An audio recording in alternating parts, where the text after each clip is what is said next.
Guys ನೀವೇ ನೋಡಿರ್ತೀರಾ ಇನ್ಸ್ಟಾದಲ್ಲಿ ಗಾಳಿ ಬಡ ಥರ ಆಡ್ತಿರ್ತಾರಲ್ವಾ, ಸೊ ಅವ್ರು ನೀವು ನೋಡಿರ್ತೀರಾ.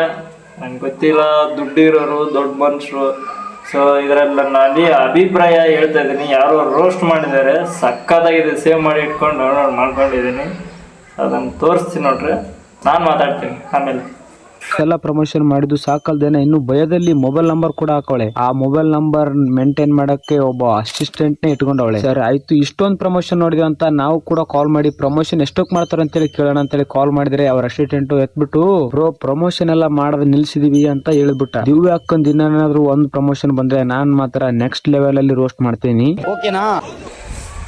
ನೋಡ್ರೆ ಇದರಲ್ಲಿ ನಮ್ದೇ ಹೆಸರು ಹೇಳ್ಬಿಟ್ಟ ಅಂತ ತಿಳ್ಕೊಬೇಡ್ರೆ. ಇದರಲ್ಲಿ 1000 ಜನ ಇರ್ತಾರೆ.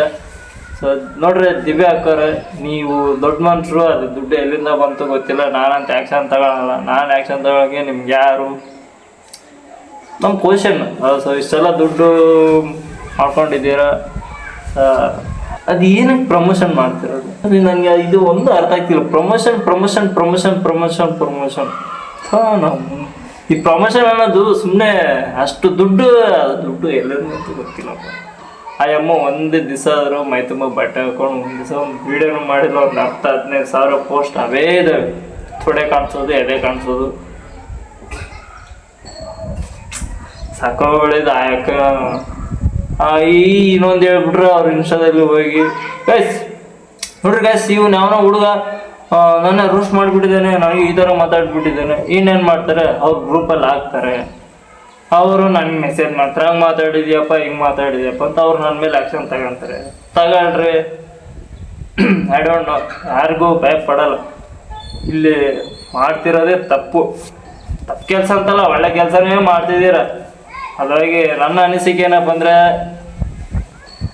ಹೋಗ್ರಿ, ಅಷ್ಟೊಂದು ದುಡ್ಡುಗಳಿದಾವಲ್ಲ ಪಬ್ಲಿಕಲ್ಲಿ, ಹೋಗ್ರಿ ಎಷ್ಟೋ ಜನ ಪಾಪುಗಳೆಲ್ಲ ಎತ್ಕೊಂಡು ತಿರುಗಾಡ್ಕೊಂಡು, ಯಪ್ಪ ಪಾಪ ಮನಸ್ಸು ಎಷ್ಟು ಚುರ್ರು ಮನಸ್ಸು ಅನ್ಸ್ಬಿಡ್ತೈತೆ ನನಗಂತೂ. ಸೊ ನಾನು ಮಾಡಿದ್ದೀನಿ, ಅಷ್ಟೊಂದೇ ಮಾಡಿಲ್ಲ, ಇದೆಲ್ಲ ಹೇಳ್ಕೊಳಲ್ಲ ನಾನು.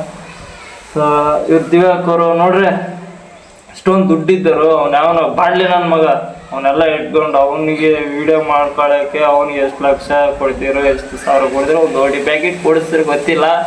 ಸೊ ನನ್ನ ಅಭಿಪ್ರಾಯ ಏನಪ್ಪ ಅಂದರೆ, ಅವ್ರು ಅಷ್ಟೊಂದು ದುಡ್ಡು ಇಟ್ಕೊಂಡವರು ಒಂದು ಸ್ವಲ್ಪ ಅನಾಥಾಶ್ರಮಗಳಿಗೆ, ಪಬ್ಲಿಕಲ್ಲಿ ಒಂದು 4 ಜನ ಭಿಕ್ಷುಕರು ಬಿದ್ದಿರ್ತಾರೆ. ಸೊ ಅಲ್ಲಿ ಇಲ್ಲಿ ನೈಟ್ ಹೊತ್ತಲ್ಲಿ ಸೊ ಮಾಡ್ರಿ. ಬಾಯ್ಸ್ ಮಾಡಿದ್ದಾರೆ. ಸೊ ಬಾಯ್ಸ್ ಬಗ್ಗೆ ಏನು, ಕೆಲವು ಜನ ಇದ್ದಾರೆ, ಸೊ ಟಫ್ ಕೆಲಸನೂ ಮಾಡಿದ್ದಾರೆ, ಟಫಾಗಿ ರಿಸ್ಕ್ ತಗೊಂಡು ಮಾಡಿದ್ದಾರೆ ಪಾಪ.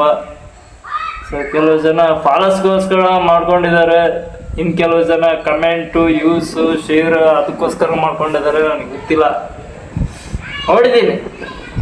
ಒಂದು ದಿವಸ ಅವ್ರನ್ನೂ ತರ್ತಿದ್ದೀನಿ. ಸೊ ಇಷ್ಟು ಹೇಳೋಕೆ ಇಷ್ಟಪಡ್ತೀನಿ. ಅವ್ರ ಪೇಜ್ ಎಲ್ಲ ಹಾಕ್ತೀನಿ, ಅವ್ರ ಪೇಜ್ ತೆಗೆದು ನೋಡಿರ್ತೀರ.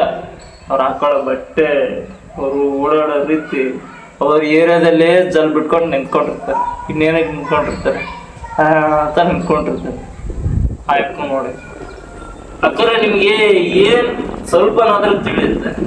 ಒಳ್ಳೆ ವಿಡಿಯೋ ನಾವು ಯಾರು ಸೊ ಪಬ್ಲಿಕ್ ಹೇಳ್ತಾ ಇದೆ, ಹೋಗ್ಬಿಡಿ, ಹೇಳೋಣ. ನಂಗೆ ಗೊತ್ತಿಲ್ಲ, ನಿಮ್ಮ ಬೇಕಾದ್ರೆ ಇರ್ರಿ, ನಿಮ್ಮ ದುಡ್ಡು, ನಿಮ್ಮ ಇಷ್ಟ, ನಿಮ್ಮದು. ನಾವೇನು ಪಬ್ಲಿಕ್, ಸೊ ಪಬ್ಲಿಕ್ ಅಂತಲ್ಲ, ಪಬ್ಲಿಕ್ ನಿಂತ್ಕೊಂಡು ಮಾತಾಡುತ್ತೆ, ಅದು ಒಂದೇ ಆ್ಯಕ್ಷನ್ ತಗೊಳುತ್ತೆ. ಅವ್ರು ಮಾಡೋ ರೀತಿ ನೋಡಿದ್ರೆ. ನಾನು ಜಾಸ್ತಿ ಹೇಳಿದ್ರೆ ಸೊ ಕಮೆಂಟಲ್ಲಿ ತಿಳಿಸಿ, ನಾನು ಈ ಥರ ಮಾತಾಡ್ಬಿಟ್ಟಿದ್ದೀನಿ, ಈ ಥರ ಅವ್ರ ಬಗ್ಗೆ ಹಿಂಗೆ ಮಾತಾಡ್ಬಿಟ್ಟಿದ್ದೀನಿ ಅಂತ. ಕ್ರಿಮಿನಲ್ನ ಹೊಡಿಬೇಕಂದ್ರೆ ಸಿಸ್ಟಮ್ ಇಂದ ಆಚೆ ಬಂದು ರೂಲ್ಸ್ ಬ್ರೇಕ್ ಮಾಡಿ ನಮ್ ತರ ಕ್ರಿಮಿನಲ್ ತರ ಯೋಚನೆ ಮಾಡಿದ್ರೆ 2 ನಿಮಿಷಕ್ಕೆ